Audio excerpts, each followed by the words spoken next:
Hey there. Let me tell you about one of the most incredible yet lesser-known stories from the Bible.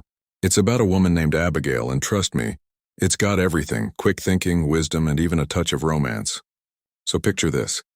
There's this wealthy but foolish man named Nabal, who's married to the beautiful and intelligent Abigail.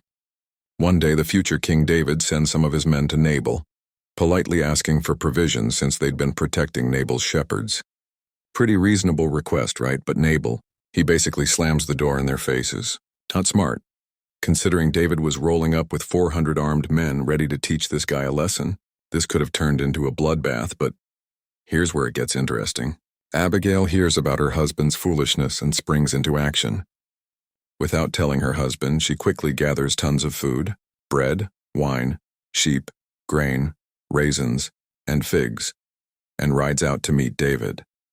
Now this is pretty brave considering she's facing an army of angry men. When she meets David, she doesn't just hand over the food. She speaks with such wisdom and humility that she completely diffuses the situation.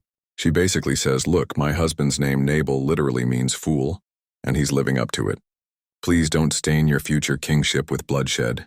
And get this. David is so impressed by her wisdom and grace that he thanks God for sending her to prevent him from taking revenge. Talk about a peacemaker. But the story doesn't end there.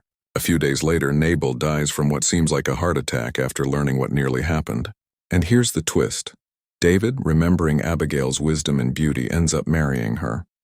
How's that for a turn of events? This story teaches us so much about wisdom, peacemaking, and how one person's quick thinking can prevent disaster. It's amazing how these ancient stories still show us that sometimes the real heroes aren't the ones with swords and armies, but those who know how to bring peace with wisdom and courage.